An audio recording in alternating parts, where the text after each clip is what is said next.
Ассалаумағалейкум қазақ елі, Мадавта каналына қош келдіңіздер. Және сіздермен бірге мен Мадияр Пердемай. Құрметті көрермендер, өздеріңіз білетіндей, біз осындай Лада керемет тюнинг тұрған көліктерді обзор жасайтын әдетіміз бар. Сондықтан бүгінгі біздің эфирде ВАЗ-2190, яғни полный фарш Гранта.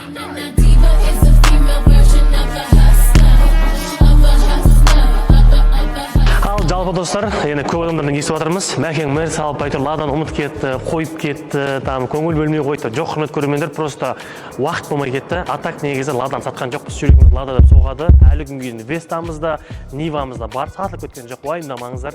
И және де достар, мен баяғы айтқан уәдем бар, естеріңізде болса, яғни осындай кім өз Лада көліктерін тюнингтеп, сәндеп, бір әжептәуір дәл осындай вложение жасаған көліктер болса, маған связьға шығыңыздар, халық оны көрсін, басқа қазақ елі танысын деген мақсатта көліктеріңізге шағын шолу жасап беремін деген болатынмын. Менің достар, сондай көліктердің бірі бүгін бізде мына бір Гранта, бұл өте ерекше көліктердің бірі. Енді хозяйыны біз сияқты оны видеоға түсіріп, әлеуметтік желіге салмаса да, бұны Астана қаласында көшеде жүрген кезде біраз адамдар көріп таниды. Енді бүгінгі дәл осы видеодан кейін Қазақстанның басқа қалаларда таниды деген ойдамыз. Олай болса, бұл көлікке қанша ақша кетті, қандай маңдай тер, не бар, не жоқ, соны бүгінгі видеода толыққанды айтатын боламыз. Видеомызды бастамастан құрметті көрермендер, сіздерге шұғыл ғана жаңалық. Қазірдің адиіңіз бет арнайы сіздер үшін Mercedes GLE, BMW 5, Camry 80 және де Лисяң сынды көліктерді ойнатқалы жатыр. Қатысу үшін өте оп-оңай. Ол үшін достар, небәрі осы адиіңіз бет арқылы 1000 теңгеге өз фавориттеріңізге жанкүйер болсаңыздар болды, сіз автомат түрде 30 ойына қатыса аласыздар. Ал болса, сәттілік. Ал сіздер экраннан жастап шайқасып алыңыздар, ал біз көптерме видеомызды бастай берсек болады. Кеттік. Hey, сұлу қыз, жарасып тұр сөзіміз, қалдырмайық ертең. Ал олай болса достар, жалпы көлік жайлы қысқадан нұсқа характеристика айтайық. Бұл негізі 2014 жылғы кәдімгі Гранта.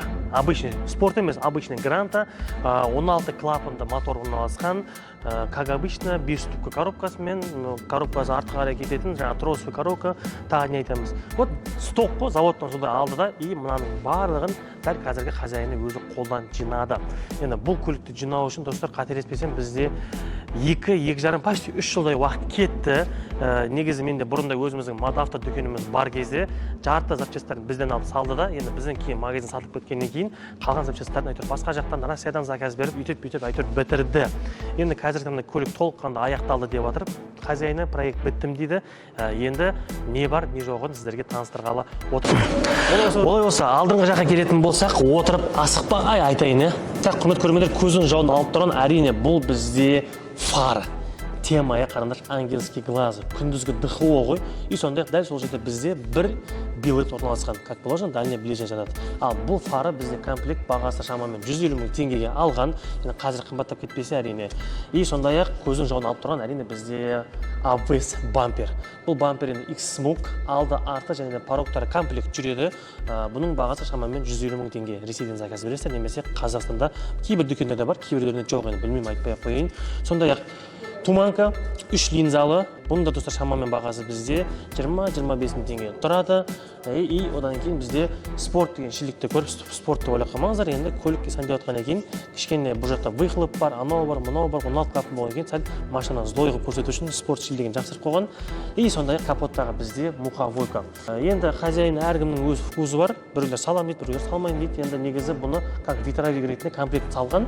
Негізі муховойканы жалғыз өзін жақсырып қойсаң, кішкене не то көрініп қалуы мүмкін. Ең полный сборы комплект бірін-біріне жақсы үйлесіп тұр. Енді әркімнің өз талғамы бар. Біреулер салады, біреулер салмайды. Мынаның өзі жаман емес, көрінісі өзін ашып тұр, әдемі. Вот, істелген көрініп тұр да. Сондай достар, көліктің 50% сәнін ашатын бұл негізі диск қой. Қалай? Таныс па? Көзге бір ыстық көрініп тұр ма? Құрметті көрермендер, негізі бұл көліктің егесі басында біздің клиент болып келіп, танысып, дос, бауыр болып кеткеннен кейін біздің жаңа приораға дәл осы диск сағамызды көрді да, әдемі ашады екен, мені Грантаман салып көрейін, тем более бұның да цветі серебристый ғой, серияға серия әдемі үйлеседі деп алған болатын.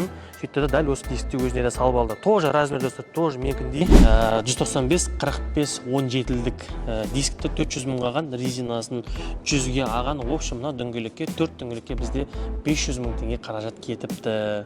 Әдемі ашып тұр. Сондай-ақ көріп тұрғандарыңыздар бізде посадка алдыңғы бізде стойкаларымыз -70, ал артқы стойкаларымыз достар бізде пружинамен бірге ең есептегенде -50 салынған. Неге десем, оказывается, негізі гранаталар заводтан шыққан кезде білмеймін, алдыңғы жақта кішкене сәл жоғары болып тұрады дейді. Екі жаққа 50-50 жасаң, машина ровно тұрмайды по-любому дейді. Сондықтан алдына сәл -70 қылып түсірдім, арқасын -50 қылып түсірдім. Вот енді машина ровно тұр деп жатады. Шынымен негізі мен оны бұрын соны байқамаппыз. А так негізі біз Приорамен, өзіміздің жаңа Вестамен жүрсек, алдына да 50 жасаң бірдей отырады ғой. Ал гранаталарда ондай емес дейді. Сондай құрметті көрермендер, тағы да көздің жауын алып тұрған бұл бізде қайық. Багаж ғой көріп жатқан кезде. Бұл багаж салу үшін мынау автобокстың өзіне 200 000 теңге кеткен. Сондай-ақ мына стойкалары, негізі білесіздер ғой, гранаталардың кейінгі шыққандылары өзі заводтан келеді ғой, соны осында қондырған. Бұл шамамен 60 000 теңге деп айтты. Ал оның астындағы мына стойкасы екеуі бар ғой, сатып тұрған.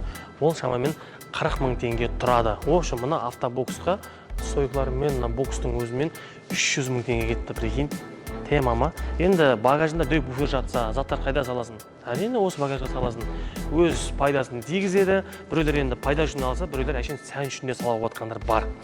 Сондай-ақ жаңа мен айтқандай, мінеке 4 есекте и задний лобовойда да міне ветровиктері тұр. Вот сол үшін ғой, жаңағыдай комплектті сбор жасасаң, біреулер нормально тұрады. Просто біреулер муховойкасын отдельно салып қояды, мынандайлар болмайды да.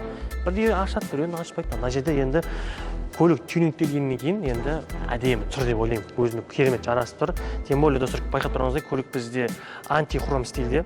Барлығына хромна детальдердің барлығын қараға ауыстырған ғой. Серий черный, баяғы біздің Приораның стилі сияқты өте керемет. Көлікті ашып тұр, сондай дискісі де міне серий черный. Темама.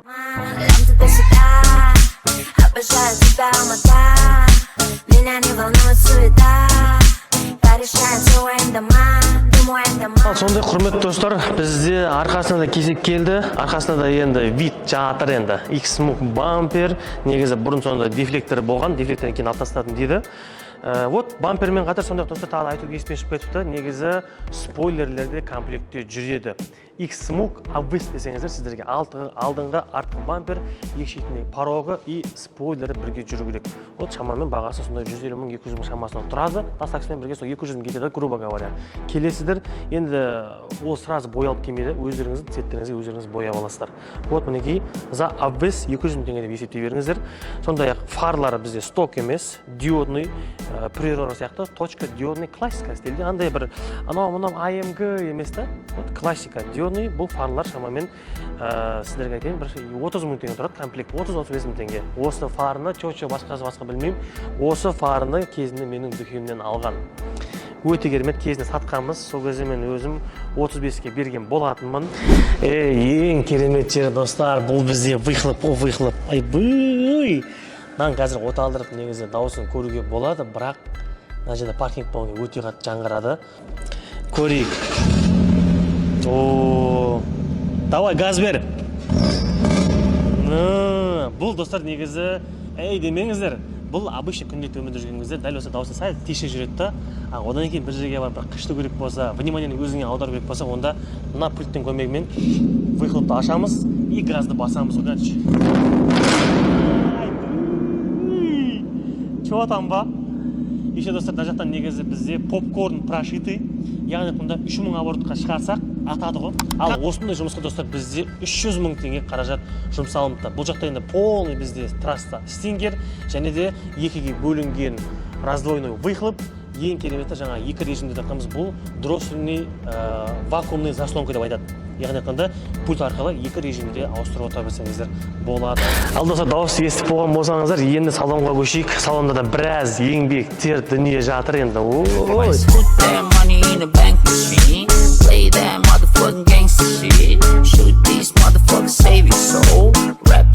Everybody lose control. I said put that money in the bank machine. Play that motherfucking gangster shit. Shoot these motherfuckers, save your soul. Rap like everybody lose control. Есіктің өзі ашылғаны бір ауыр. Неге ауыр десеңіздер, мұнда достар бізде қараңыздар, 420-лық колонка орналасқан. Мынаның дауысы деген енді айбой. Ал бұндай аппаратты шығарып тұрған бізде дополнительный титанаттар бар. Қазір багажда асықпай көрсетемін. И мынаны енді подиум істегеннен кейін кожа қаптады. Өкінішке орай жаздың аптап ыстық күндерінде кожасы сәл еріп, мына жерлері сәл босап қапты. Бірақ енді ничего болады. Сәл енді қызып қайтадан татып қойса әдемі болып тұрады. Десек те достар, ең бастысы музыканың дауысы бөлек енді. Көреміз ба? Қараңыздар.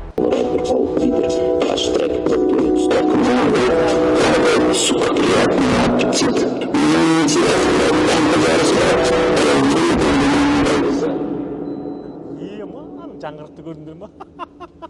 Қой, тырысып керек. Паркинг достар, бұл жақтан негіз болмайды. Охрана жетіп келетін сияқты ғой. Ал так, ол емес достар, бізде салонда әрине күнделікті өмірде біздің ұстап отыратын нәрсеміз ол руль, иә. Көріп тұрғандарыңыздай бізде Kia Rio-ның рулі орналасқан, полный кожа қапталған, перешитый, мультирульдер жұмыс жасап тұр. Замокты ашамыз, полный система қосылады, планшетіміз сразу жанады. Музыкасы өзі қосып кетеді, өшіре сразу. И сондай-ақ маған қатты ұнаған жұмыстардың бірі бұл достар бізде щиток.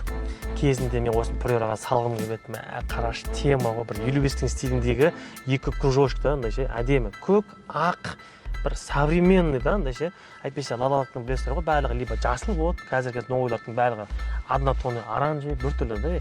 Вот осындай бір сәл цветпен бір коллаборация істеуге болады ғой. Ақ, қызыл, көк деген сияқты, вот тамаша. Әдемі. Бұндай щитоктардың бағасы бізде шамамен 30-50 мың теңгеге Ресейден алдыруға болады, немесе Қазақстан дүкендерінде де осындай баға табуға болады негізі. И және де мынандай мультирульдер бізде 100-150 мың теңгенің арасында. Тігісімен әдемілеп осыны аласыңдар, готовый саласыңдар. Бұл енді қазір кейбіреулер ойлауы мүмкін, достар, айчо Рионға түсе бере ме? Жоқ, достар. Рионың рулін дәл осы грантаға келетіндей қылып, мына жақтағы бір-екі жұмыстар жасалынады. Оны енді айдайтындар түсінеді, түсінбейтіндер үшін енді ұзақ әңгіме негізі. Оның бәрін шлифтарын келтіресін, анау бар, мынау бар. Сол себептен бұл дайын руль болған екен, бұның бағасы шамамен сол 150 мың теңге. И сондай-ақ достар, көзге түсіп тұрған жұмыстардың бірі, әрине бұл бізде мына нәрсе не деп ойлап шығарсыздар, иә? Бұл достар бізде регулятор деп айтамыз, вольтметр, яғни біздің көлігіміз қанша тоқ беріп тұр. И және де мына біз бұранданың көмегімен біз буфердің күшін азайтып көбейте аламыз. Яғни жай ұратыңызаң болады, немесе қатты ұратыңызаң болады, өзің білесің. И және де достар, мына жоғары жақта бізде әдемі бір AMG болып тұрған дефлекторды қараңдаршы. Бұндай дефлектордың бізде төртеуі тұрады, төртеуі де думалақ болады. Ол кейін ғана гранта екілерде ортасын квадратик қылып жатты. Негізі маған өзіме осы ұнайды. AMG сияқты 4 думалақ дефлекторың тұр. Дерскада негізі бұл да жанады. Енді хозяин мен ондай бір андай подсветка, матсветкадан пересвет деген нәрселерге қатты қызықпай, мына елка көтіп деді. Сол себептен мынаның негізі подсветкасын жалғамаған. Атак негізі подсветка алған, қосуға болады. Бұл да тоже жаңағыдай көк цвет, көк, қызыл сияқты цветтерін ауыстырып отырсаңыздар да болады. Ал сонда достар, бізде орталық консольдағы детальдарға мән беретін болсақ, мұнда көздің жауын алып тұрған әрине достар, бізде 11 дюймді Android орналасқан. Бұның бағасы шамамен бізде 70-80 мың теңге тұрады. Бұл да жұмыс жасайды, как положено. Бұл жаққа да музыкасын жалғап қойған. Мына музыкасын қосатын болсақ, бізде артқы полкадағы екі динамик ойнап береді. Яғни айтқанда күнделікті өмірде, как обычно, заводской сияқты, мынаны қосып қойсың да, жай ішін тыңдап жүре бересіздер. Ал егер бір жерден қышып жатса, жаңағы профессиональный музыканы қосасың и шыңғыртасың, ғой, түсіндіңіздер ме? Ал оны шыңғыртып отқан бізде мінекей Kenwood'тың KMM деген профессиональный магнитофон орналасқан. Бұл жақта енді бізде процессорный, как положено, буфері, жаңағы 6 каналды музыкаға кеткен. И осы арқылы сол музыканың бәрін шыңғыртып отыр ғой. Негізі достар, музыка десе барлықтарыңыз бірден мафон десе, пионерді ойлаймыз ғой, пионер 520, там 500, 325 дегендер бәрі соны таба алады. Негізі одан да бөлек нәрселер бар. Міне, мен де өзім білесіздер, Kenwood табағамын. Мінекей досым да Kenwood салып алған. Kenwood KMM. Бұл да тоже профессиональный, процессорный, жаңағыдай буферге каналдары бар, музыкаларға 6 канал кеткен. Бұлардың бағасы да қатты қымбат емес, шамамен бір 60-70 теңге тұрады. Сол пионердің ойнатып берген, бұл да ойнатып бере алады. Так что достар, негізі қымбат мафонға жүгіре бермей, басқа да жақтарды қарауға болады. Сондай-ақ енді көріп тұрғандарыңыздай, мына жерде де тоже бізде вольтметр орналасқан, 14-те 3 бет тұр данный момент. Негізгі машина оталдыратын болсақ, бұл бізге 15-ден беру керек, потому что бұл жақта достар бізде заводской аккумуляторын алып тастап, оның орнына титанаттар салып тастаған. Ол титанат дегендеріңіз білесіздер, енді 15-ден смело ойнап береді, потому что буфер үлкен ұлдарды талап етеді, а сол үлкен ұлдарды көтерсін деп, сондай бізде титанаттар салынған. Сондай-ақ енді көріп тұрғандарыңыздай өте ыңғайлы Веста стилдегі КПП ручка орналасқан. Бұны да қателеспесем кезінде біздің дүкеннен сатып алған болатын.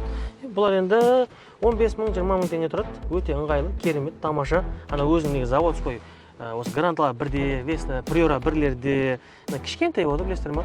Ыңғайсыз да, бүйтіп андай бір қолға да бір жағымсыз. Ал мынау ұстағанға да ыңғайлы, өте керемет. Современный более енді.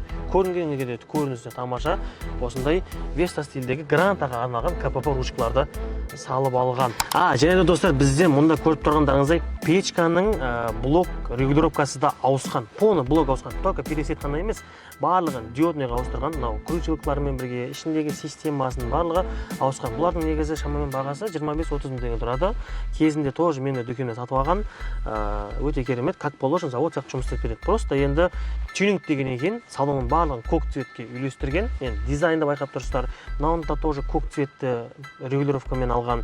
Кнопкалардың пересеткаларын қараңдар, көк. Щиток бізде көк. Мафонның подсветкасы көк. Кнопкаларымыз көк. Барлығы көк цветті. Байқадыңыздар ғой? Сондай-ақ не только бұлар бізде мына сиденьяларымыздың чехолдарының тігістеріне дейін көк цветті чехол таққанын көрдіңіздер ма? Мына полный тігістері, одан кейін бізде мынау жастықтарымыздың рисунктары көк цветпен. Естеріңізде болса, мен де баяғыда Приораны үйсіп істеген дедім. Сырты бізде серый черный болса, ішкі салоны черный көк тігіспен, көк подсветкамен қылып істеген. Стиль бар. Енді достар, чехолға бізге енді кожа стилінде қып, эко-кожамен қаптағаннан кейін, сондай мұнда достар бізде пятый поликта салынған. Тоже ол да мінеге кожа, полына боковойлар жауып тұру үшін с бортиком пятый полик и осындай чехолмен ұйқасы болу үшін ромбик стиліндегісін салынған. Ал енді ол пятый поликтен үстіне тұрған бізде эваполик. Эваполигін алдың, жудың қақтында астындағы пятыңды трәппен сүртіп қайттан қоя бересің. Зор да, андай киіздің лас болып қалмайды, мынаны сүрте салғанға да ыңғайлы. Енді біреулерге ұнайды, біреулерге ұнамайды, бірақ мына көлікке өте керемет жарасып тұр. Сондай тағатар подсветкалардың ең кереметі достар, бұл бізде потолок қой. Негізі достар, бұрыннан айтамын, мен потолок болғаннан кейін потолоктарыңыз потолок болу керек та. Мінекей қараңыздаршы. Rolls-Royce'тың қай жері екен? Тема, звездное небо. Сондай-ақ мына жерде бізде пульт управления, яғни мына кез келген түске былайдан қызыл десеңдер қызыл, жасыл болса жасыл, көк болса көк, болмаса да музыкальный болса музыкальный, өздерінің түрлі режимдері бар. Ауыстырып қойып берсеңіздер болады. Негізі күнделікті өмірде как Rolls-Royce сияқты чисто ақ пен классикалық жүргенге не жетсін. Әдемі. Енді байқап тұрғандарыңыздай потолок бізде енді звездное небо қондыру үшін бұл яркий потолоктарға онша ашпай қалады. Сол себептен темный потолок салған. Полный біздегі боковой пластиктер, барлық детальдардың барлығын салонның үшін черныйға ауыстырған. Бұның өзіне достар жұмысына шамамен бір 150-200 мың теңге кетеді. Оңай емес, каждый мелочтың өзі үлкен жұмысты, үлкен уақытты талап етеді. Сол себептен бұның бағасы да қымбат жүреді. Ал достар, музыкаларыңыз сіздердің қатты шыңғыру үшін бізде арқада мынандай дүние жатыр. Бұл жақта достар бізде бір емес 3 усилитель және де бір дистрибьютор орналасқан. Бұл жақта енді әр пешалкеге, фронтқа, буферге жеке усилитель жалғаған. Так, бұл жақта достар бізде хедшоттың максимальный 3600 ваттық усилительді бізде фронтқа жіберсе, ал достар буферде бізде хедшоттың 3500 ваттық буфері орналасыпты. Мынау деген i1 ойынды шыңғырғанды жыртып жүреді ғой. Ал бұл кішкентай бізде Ground Zero, бұны енді пешалкеге жарғылып қойған, чтобы пешалкаңызда қиналмай, қызып кетпей, нормально ойнау үшін жеке усилитель жіберген ғой, түсініңіздер ма? Ал енді буфер қандай екен соншама? Мынау 3600 ваттық усилитель, ол қандай буфер тұрып тұр екен? Көрейікші екен. Мана багаждың ауырлығындай. Аби үшін күні Мына стамайт тағын мынау қарсай. Мынау стамайт тағын мынау атабау ауыр ғой. Базар жоқ. Бопты, мына бүйтіп тұра берекші. Мынау екен ғой. Тоже хедшоттың буфер орналасқан бір динамиктің өзі әжейіпті ұратын сияқты ғой. Енді жаңа өздеріңіз музыканы естіңіздер, біраз дірілдетіп қойды, мына жерде біраз машинаның мазасын алып қойды, жаңа енді қазір қайта қоса берудің қажет жоқ. Және де достар, музыка болғаннан кейін бізде мұнда бір секция, яғни 4 штук детонатты литилер орналасқан. Оның бізде бір секциясының бағасы шамамен достар 150-200 теңге болады. Кабель-мабельмен бірге. Түсініңіздер ма? Ал мынандай буфердің бағасы, в общем, кругом вертом негізі музыкаға кабель-мабель, детонат, анау-мынаумен бізде 2 миллион теңге кеткен ғой, түсіндіңіздер ма? 2 миллионның аппараты жатыр мұнда. Әжептәуір шыңғырады. Көшедегі любой адамның вниманиесін өздеріңізге аудара аласыздар. Жетіп артылып жатыр. Ал достар, олай болса мінекей бүгінгі біздің шоуымызда өз мәресіне жетті. Сіздерге ұнады деген ойдамыз, ақпараттарды толық бере алдым деген ойдамын. Енді бұл көлікке 3 жылдық маңдай еңбектер және де қалтадан 7 миллион теңгедей қаражат жұмсалынған. Құрметті көрермендер, көріп тұрғандарыңыздай біраз еңбек бар, біраз маңдай тер бар. Енді дәл қазірде дәл осы көлігіміз срочно 5,5 миллион теңгеге сатылғалы жатыр. Кімге дайын проект көшедегі вниманияны өздеріңізге қаратып жүргім келеді дейтін болсаңыздар, дәл осы көлікті алсаңыздар болады. Ешқандай вложение талап етпейді. Енді жаңағыдай ошибкадағы кожа-можа деген нюанстар болмаса, а так целом машина дайын. Музыка десең музыка, вид десеңдер вид, выхлоп десеңдер выхлопы бар. Айдадың, кеттің. Толыққан достар, көлік қызықтырса, онда мына номерге хабарлассаңыздар болады. Өздеріңіз келісесіздер. Менің досым Мақсат, өздеріңіз толыққанды звондап бағасын келісіп алсаңыздар болады. Олар достар, бүгінгі видеомыз осындай. Егер де сіздерге ұнаған болса, löпілді аямай басыңыздар, ардыға жазыңыздар и комментарий өз пікірлеріңізді қалдырып кетіңіздер. Ал достар, егер де сіздердің көліктеріңіз дәл осындай вложение жасалған, тюнингталған көлік болса, онда маған Инстаграмға немесе Телеграмға жазыңыздар. Өзім сіздерге барып, осы көліктеріңізге шолу жасап беретін боламын. Олай болса, біз сіздер күтеміз. Толыққанды описанияға сілтемелерін қалдырып кетемін. Кіріңіздер, жазыңыздар. Алдағы уақытта келісіп жатсақ, мүмкін сіздің де көліктеріңізді дәл осылай бүкіл Қазақстан танитындай қылып, видеоға түсіріп, интернетке жүктеп беретін боламын. Олай болса, құрметті көрермендер, біз сіздермен қоштаспаймыз. Жай ғана келесі кездескенше аман сау болайық.